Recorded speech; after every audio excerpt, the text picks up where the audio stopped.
네, 스케치업 V-Ray 강좌 첫 시간 한번 진행해 보도록 하겠습니다.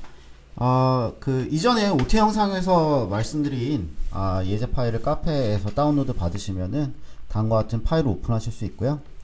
그리고 제가 강의 진행할 스케치업 파일은 2018 버전이고요. V-Ray 같은 경우에는 넥스트 4.0 버전입니다.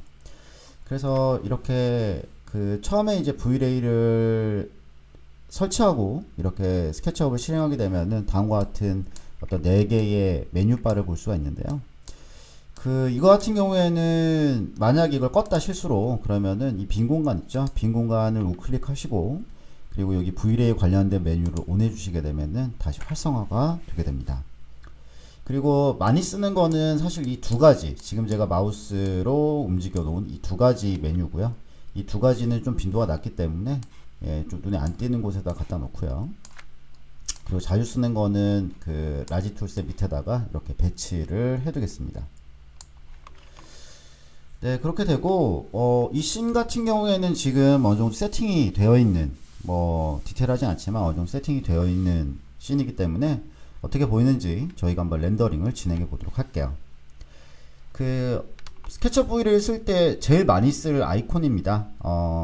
에셋 에디터. 그래서 이 친구를 클릭하게 되면은 처음에 조금 딜레이가 있어요. 처음 클릭할 때는 좀 딜레이가 있는데 이렇게 V-Ray 에셋에 관련된 정보를 보여주는 창을 이렇게 띄워줄 수가 있습니다.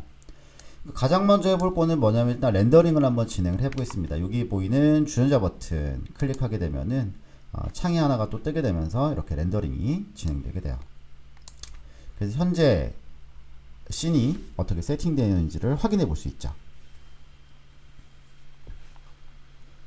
그래서 이런 씬이라는 게 확인 가능하다. 그래서 다 렌더링 됐으면은 일단 창을 꺼버리고 여기 관련된 메뉴를 좀 설명을 드리겠습니다.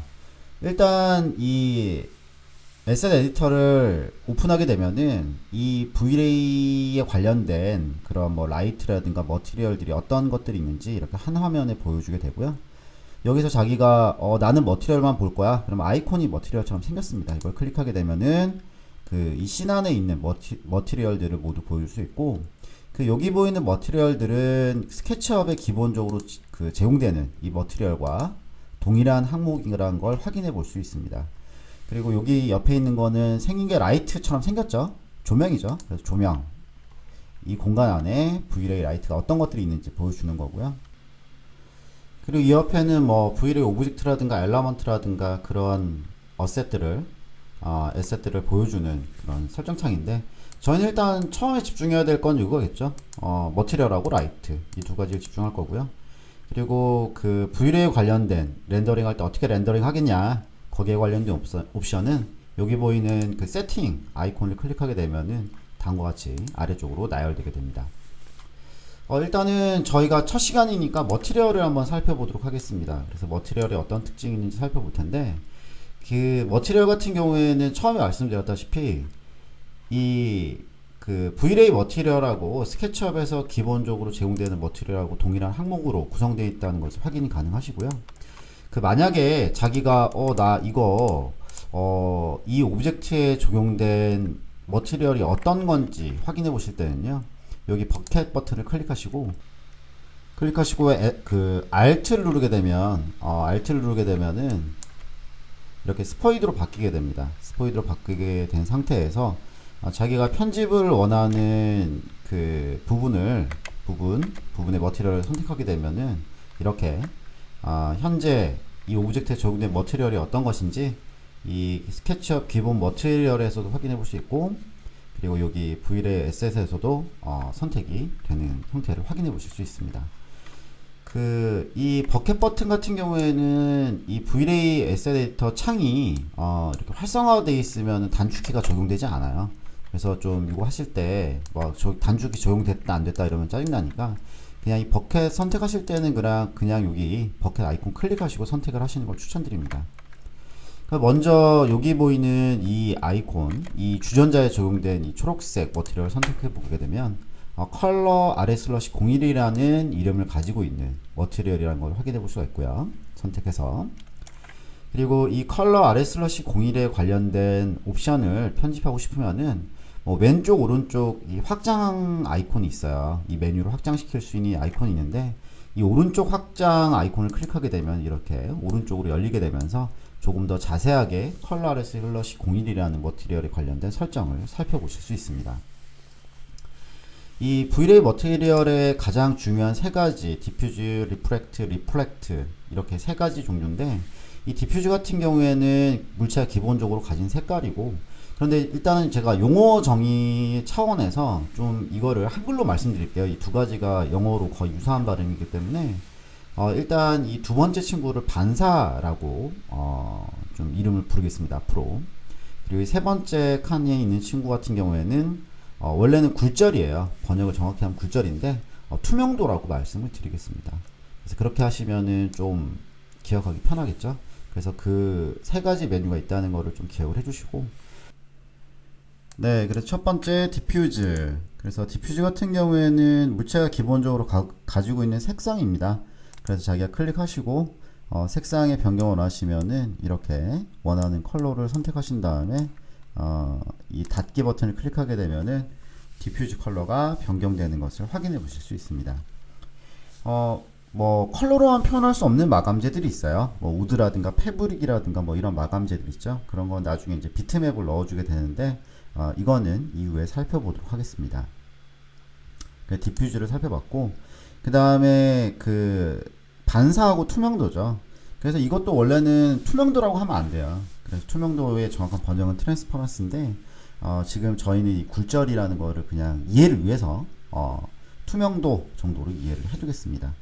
두 번째 같은 경우에는 반사죠. 반사인데 이 반사 같은 경우에는 리플렉션 컬러라는 걸 조정해서 저희가 이 마감재의 반사 정도를 확인해 보실 수 있습니다. 그래서 이 리플렉션 컬러를 블랙이 아니라 화이트 쪽으로 오게 되면 반사가 더 강하게 일어나는 것을 확인해 볼 수 있거든요. 그렇게 되고, 지금 이렇게 반사를 준 상태에서 렌더링해서 결과물을 살펴보도록 하겠습니다. 제가 좀 사이즈가 커서 좀 렌더링 사이즈를 줄인 다음에 다시 한번 보고 있습니다. 그래서 이 아까는 좀 밋밋한 그런 주전자였다고 치면은 지금은 이렇게 반사가 들어가서 뭔가 좀 광택이 있는 그런 마감주로 보여지게 되네요. 그런데 이제 여기서 의문을 가지시는 분들이 계실 거예요. 그래서 이 반사의 정도 화이트 맥시멈으로 놨는데 왜 반사가 이렇게 좀 약하게 일어나느냐, 금속과 같은 그런 반사가 일어나야 되지 않느냐, 이렇게 의문을 제기하는 분들이 계실 텐데 그 이유는 뭐냐면 이게 프레넬 반사라는 형태가 적용되어 있기 때문에 그렇습니다. 그래서 이 프레넬 반사라는 건 뭐냐면은 그 빛의 입사각이 작을수록 반사 정도가 커지는 거를 말하는 거거든요. 이게 무슨 얘기인지 모르시겠죠? 그래서 제가 이미지를 한 장 준비를 해드렸습니다. 그래서 팬더님의 유료 강좌에 있는 이미지 한 장만 제가 사용하도록 하겠습니다. 그래서 이 이미지가 그 프레넬을 설명하기가 되게 좋아요. 그래서 이 멀리 보이는 산은 이렇게 반사가 돼서 보이는데 가까이 있는 물 같은 경우에는, 가까이 있는 물에는 반사가 일어나지 않고 물 속에 있는 자갈이 보이게 되는 거죠. 그래서 이 산이 반사되는 것 같은 경우에는 입사각이 상당히 작거든요. 그래서 반사 정도가 강하기 때문에 이렇게 산의 형태가 보이게 되는 거고, 이 물 근처, 이 시점 근처에 이 물 같은 경우에는 이 시선 자체가 상당히 입사각 자체가 크기 때문에 이렇게 반사가 일어나지 않고 물 아래에 이렇게 자갈이 보이는 현상입니다. 이게 이게 투과율하고 상관이 있는 건데 일단 그건 잊어버리시고요. 이렇게 입사각에 따라서 반사 정도가 차이가 난다. 그게 프레넬 반사라는 거를 여기서는 확인만 해두도록 하겠습니다. 그래서 물론 이걸 끄게 되면은 반사가 아주 강하게 일어나게 되는데요. 뭐 예전에는 시간이 없기 때문에 이거를 끄고 렌더링 하기도 했는데 이제는 하드웨어가 워낙 좋아졌기 때문에 그냥 프레넬을 기본적으로 키고 테스팅을 해보도록 하겠습니다. 그래서 이거보다 더 강한 반사를 주고 싶다. 근데 프레넬을 쓰겠다. 근데 이거보다 강한 반사를 주고 싶다. 이럴 때는 어떻게 하냐면 아래쪽에 보이는 이 리플렉션 IOR 값을 활성화시키시고 이 값을 높이시면 돼요. 그래서 한 5 정도로 높이게 되면은 지금보다 강한 반사를 확인해 보실 수 있죠. 그래서 렌더링에서 확인해 보게 되면 이렇게 이전보다 반사가 많이 일어나는 것을 확인해 보실 수 있습니다. 왜 여기서 옵션을 바꿨는데 여기서 그냥 눈으로 보면 되지 왜 이걸 굳이 렌더링 해보느냐. 이 렌더링 하는 과정을 여러분들 트레이닝 하는 과정이라고 생각하시고요. 트레이닝 하는 거라고 생각하시고요. 네, 이런 옵션 값을 바꾸면은 바로바로 렌더링해서 확인해 보도록 하겠습니다. 그리고 만약에 나 이거 금속에 가까운 반사를 만들고 싶다. 지금보다 훨씬 높은 반사를 만들고 싶다 그럴 때는 10 이상으로 높이셔도 돼요. 10 이상으로 높이게 되면은 이런 주홍색 금속에 가까운 반사를 확인해 보실 수 있고 렌더링 해도 그런 형태가 나타나는 것을 확인해 보실 수 있습니다. 그리고 확인했다. 나 중간에 그만하려는데 렌더링 할 때는 여기 스탑 버튼 클릭하시게 되면은 렌더링이 중간에 멈춰지게 됩니다. 그래서 확인이 됐고 반사 뭐 이 정도면은 어느 정도 됐고 여기서 한 가지 옵션을 더 설명드릴게요. 리플렉션 글로시니스라는 값인데요. 이 값 같은 경우에는 뭐냐면은 이게 반사의 종류에는 두 가지가 있어요. 정반사가 있고 난반사가 있는데 정반사 같은 경우에는 표면이 매끄러운 그런 마감재 같은 경우에는 정반사가 일어나게 되고요. 표면이 약간 울퉁불퉁한 마감재 같은 경우에는 난반사가 일어나게 됩니다. 그래서 이 리플렉션 글로시니스 같은 경우에는 난반사를 표현할 수 있는 옵션이에요. 그래서 이 값 자체가 1보다 낮게 되면 1보다 낮은 값으로 넣게 되면은 난반사를 표현해 줄 수 있습니다. 지금 같은 경우에는 좀 눈으로 확연하게 확인해 보기 위해서 한 0.6 정도로 입력을 해 두겠습니다. 하고 렌더링해서 확인해 보도록 할게요. 그러면 이렇게 난반사가 표현된 것을 확인해 보실 수 있습니다. 그런데 그 렌더링 시간 같은 경우에는 이렇게 난반사를 줬을 때 시간이 정반사를 줬을 때보다는 많이 걸리는 것을 확인해 보실 수 있어요. 그래서 이것도 사용하실 때 난반사 쓰실 때 좀 기억을 해 두시길 바랍니다. 그래서 원래대로 1로 돌려놓도록 하겠습니다. 네, 그렇게 되면은 이 반사에 관련된 거는 살펴봤고요. 그 다음에 세 번째 투명도죠. 그래서 굴절 투명도를 살펴보도록 하겠습니다. 투명도 같은 경우에 여기 유리로 쓰라고 유리처럼 생긴 이 오브젝트가 있는데 얘를 버켓을 클릭하시고 Alt 누르고 선택해서 마감재를 셀렉트 하도록 하겠습니다. 이렇게 돼 있고 반사 같은 경우에 지금 살펴봤고 세 번째 투명도죠. 이 투명도를 살펴볼 텐데 이 값도 마찬가지로 반사와 마찬가지로 이 화이트로 가면 갈수록 오브젝트가 투명하게 표현되는 것을 확인해 보실 수 있습니다. 그래서 렌더링해서 보게 되면 아까는 이렇게 막혀 있었는데 이렇게 투명한 오브젝트가 표현되는 것을 확인해 보실 수 있어요.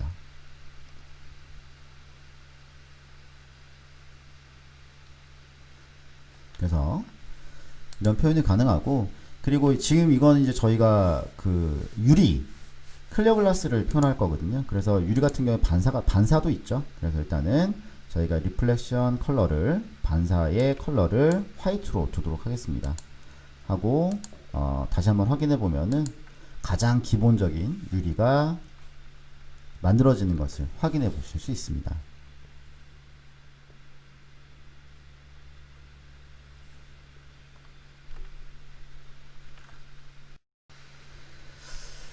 네, 그렇게 됐고 이 투명도에 포그 컬러라는 게 있어요. 지금 같은 경우에는 이 포그 그러니까 좀 이거를 뿌염이라고 번역하시면 되거든요.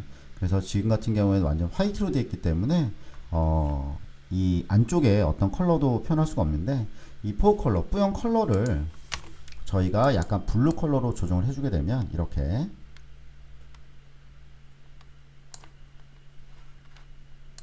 클리어 글라스의 컬러를 저희가 임의로 설정해 줄 수 있습니다. 설정해 주고 만약에 이렇게 그 컬러 자체를 좀 약하게 설정했는데도 너무 세다 그러면 아래쪽에 포그 멀티플라이어 수치를 낮추게 되면은 색깔이 이렇게 은은하게 들어가는 것을 확인해 보실 수 있고요. 렌더링에서 결과물을 확인해 보게 되면 아까하고 다르게 약간 색깔이 들어가 있는 것을 확인해 보실 수 있습니다. 만약에 지금 이거를 좀 확연하게 확인해 보기 위해서 저 같은 경우에는 그냥 이걸 1로 두고 한번 렌더링 해 보겠습니다. 그리고 색깔도 조금 진하게 해줄게요. 눈을 확인을 해봐야 되니까.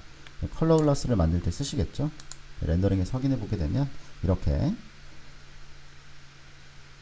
유리에 컬러가 있는 형태를 표현하실 수 있습니다. 네, 그래서 오늘 일단은 첫 시간인데 일단은 지금 저희 세 가지 공부했죠. 디퓨즈, 반사, 투명도 이 세 가지 관련된 옵션을 간략하게 살펴봤고요. 이 다음 강의는 이제 여기서 조금 더 한 단계 올라간 그런 옵션들, 필요한 옵션들, 저희가 공부하면 사용할 수 있는 옵션들을 살펴보도록 하겠습니다. 네, 오늘은 여기까지 하고요. 다음에 다시 찾아뵙도록 하겠습니다. 감사합니다.